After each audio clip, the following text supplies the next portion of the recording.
오늘 함께 큐티할 본문 고린도전서 10장 14절에서 22절까지의 말씀입니다. 그런즉 내 사랑하는 자들아 우상 숭배하는 일을 피하라. 나는 지혜 있는 자들에게 말함과 같이 하노니 너희는 내가 이르는 말을 스스로 판단하라. 우리가 축복하는 바 축복의 자는 그리스도의 피에 참여함이 아니며 우리가 떼는 떡은 그리스도의 몸에 참여함이 아니냐.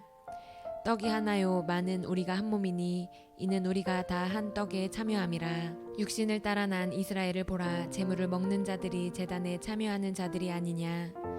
그런즉 내가 무엇을 말하느냐. 우상의 제물은 무엇이며 우상은 무엇이냐. 무릇 이방인이 제사하는 것은 귀신에게 하는 것이요 하나님께 제사하는 것이 아니니 나는 너희가 귀신과 교제하는 자가 되기를 원하지 아니하노라. 너희가 주의 잔과 귀신의 잔을 겸하여 마시지 못하고 주의 식탁과 귀신의 식탁에 겸하여 참여하지 못하리라. 그러면 우리가 주를 노여워하시게 하겠느냐. 우리가 주보다 강한 자냐. 아멘. 어제 본문에서 바울은 우상의 신전에서 우상 숭배자들과 음식 교제하고 있는 고린도 교회 성도들에게 그 일을 멈추라고 경고했습니다. 왜냐하면 그 일을 지속할 경우에 멸망으로 인도될 수 있기 때문입니다. 오늘 본문에서 바울은 그 성도들에게 신전에서 음식 교제하는 것이 왜 우상 숭배와 같은 일인지, 왜 그들이 그 일을 멈춰야 하는지 신학적인 이유를 들어 설명해 줍니다. 우리 14절 말씀입니다. 그런즉 내 사랑하는 자들아 우상 숭배하는 일을 피하라. 바울은 먼저 그들을 사랑하는 자들이라 부르며 그들에게 애정과 사랑이 있음을 보입니다. 그리고 이제 그 우상 숭배하는 일을 멈추라고 권면합니다. 그러나 이 권면의 성도들은 어쩌면 이렇게 반박할지 모릅니다. 우리는 우상 숭배를 하지 않습니다. 우리는 여전히 하나님을 유일신으로 믿고 우리는 주의 만찬에 참여하면서 예수님과 여전히 교제하고 있습니다.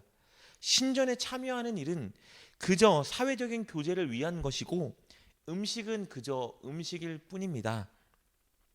이런 그들에게 바울은 그것이 왜 우상 숭배와 같은 행위인지 설명해 줍니다. 그것을 위해서 바울은요, 주의 만찬과 구약시대에 하나님께 드렸던 희생 제사를 언급합니다. 먼저 주의 만찬입니다. 16절 말씀입니다. 우리가 축복하는 바 축복의 자는 그리스도의 피에 참여함이 아니며 우리가 떼는 떡은 그리스도의 몸에 참여함이 아니냐. 주의 만찬은 쉽게 말하면 성찬입니다. 성찬에는 놀라운 신비가 있는데요. 우리는 예수님의 십자가 공로와 은혜를 기념하며 포도주와 떡을 먹습니다. 포도주는 우리가 아는 것처럼 주님이 우리를 위해 십자가에 달려 흘려주신 희생, 생명의 피를 의미하고 떡은 우리를 위해 매맞아 찢기신 주님의 몸을 의미합니다. 우리가 주님의 보혈을 기념하며 포도주를 마실 때 영적으로 우리는 주님과 연합하게 됩니다. 실제 포도주가 살아 역사하는 것은 아니지만 우리가 주님의 보혈에 감사하고 의지하며 포도주를 마실 때 우리 안에 계신 성령님이 역사하십니다. 우리를 향한 주님의 은혜를 더 깊이 느끼게 하시고 우리가 주님을 위해 살아가고자 하는 마음을 주십니다. 이렇게 은혜를 알게 하시고 결단을 일으키십니다. 그러니 교회에서 주의 만찬에 참여하는 것은 우리와 주님과의 연합을 만들어 주는 것입니다. 그리고 우리가 떡을 나누어 먹을 때는 성도 간의 연합이 일어납니다. 17절 말씀입니다. 떡이 하나요 많은 우리가 한 몸이니 이는 우리가 다 한 떡에 참여함이라. 왜냐하면 떡을 먹는다는 것은 예수님의 몸에 연합하는 것을 의미하는데 예수님의 몸은 교회의 공동체이고 떡을 먹는 우리 한 사람 한 사람 성도 하나하나는 다 교회의 몸을 이루는 지체이기 때문입니다. 그래서 떡을 먹으면서 우리는 서로가 한 몸 공동체라는 것을 다시 인식하고 우리 서로가 더 사랑하고 더 이끌어주고 더 책임져 줘야 되는 공동체라는 것을 각인할 수 있는 것입니다. 이렇게 주의 만찬은 즉 함께 성전에서 음식을 나누는 것은 주님과의 연합과 함께 참여한 성도 간의 연합을 만들어내는 것입니다. 그냥 음식을 먹는 일로 그치는 것이 아니죠. 이것은 구약시대에 있던 희생제사에서도 마찬가지였습니다. 18절 말씀입니다. 육신을 따라 난 이스라엘을 보라. 제물을 먹는 자들이 제단에 참여하는 자들이 아니냐. 구약 시대에 이스라엘 백성들이 하나님께 희생 제물을 하나님께 드릴 때에 그들은 하나님께서 임재하셔 그 제물을 받아주신다고 믿었습니다. 그러니까 제물을 드리는 것, 제사 드리는 것은 하나님과 만나는 것이죠. 그리고 제사가 끝난 후에는 제사장들과 레위인들이 그 제물을 나누어 먹으면서 하나님의 예배에 참여했습니다. 그러니 제사를 드리고 먹는 것은 예배에 참여하는 행위였습니다. 특히 화목제 같은 경우에는 제사를 드린 백성들이 그의 가족과 그의 이웃들과 함께 하나님께 드리지 않은 제물의 부위를 나누어 먹으면서 하나님의 은혜에 함께 동참했습니다. 이렇게 음식을 나누어 먹는 행위는 구약 시대에도 신약 시대에도 하나님을 섬기는 행위면서 동시에 그 신을 섬기는 사람들과 함께 연합한다는 의미가 있었던 것입니다.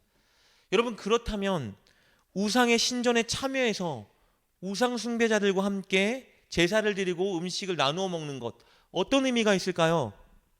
같은 의미입니다. 우상과 연합하고 우상 숭배자들과 함께 연합한다는 의미가 있는 것입니다. 물론 여러분, 우상에는 아무런 힘이 없습니다. 그들은 신이 아닙니다. 우상에게 제사를 드리고 우상에게 바쳐진 제물을 먹는다 하여도 우상의 신과 연합이 일어나는 것은 절대 아닙니다. 이것은 오직 기독교에만 일어나는 신비이자 진리입니다. 그러나 우상 숭배자들은 그런 의미를 가지고 제사를 드리고 신전에서 함께 음식을 나누어 먹는다는 것이 중요한 문제입니다.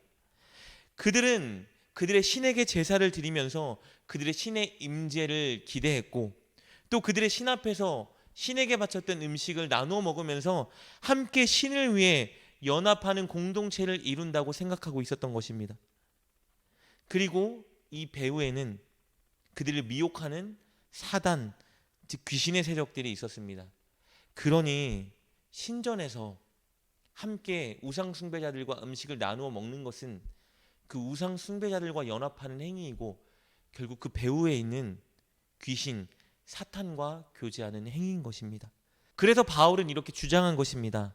설령 성도들이 하나님만 믿는다고 하여도 우상의 신전에 참여해서 우상 숭배자들과 음식을 나누는 것은 그들의 신과 그리고 우상 숭배자들과 함께 연합하겠다는 결단이 그 안에 포함되어 있는 것입니다. 그리고 그것은 그 배후에 있는 사탄의 세력과 연합하는 것이라 바울은 말하고 있는 것이죠. 무엇보다 주의 만찬에 참여해서 주님과 연합하고 성도들과 한 몸을 이룬 그 지체가 우상과 우상 숭배자들과 연합하는 자리에 간다는 것이 하나님을 기만하고 시험하는 행위인 것이죠. 그래서 바울은 주의 만찬에 참여하는 것과 우상의 만찬에 참여하는 것은 결코 병행할 수 없는 것이라고 선언하고 있는 것입니다. 21절 말씀입니다. 너희가 주의 잔과 귀신의 잔을 겸하여 마시지 못하고 주의 식탁과 귀신의 식탁에 겸하여 참여하지 못하리라. 사랑하는 여러분, 오늘 본문은 우리가 늘 명심해야 하는 중요한 진리를 전해줍니다. 우리는 예수님과 연합한 자라는 것입니다. 그리고 교회에서 성도들과 연합한 자라는 것입니다.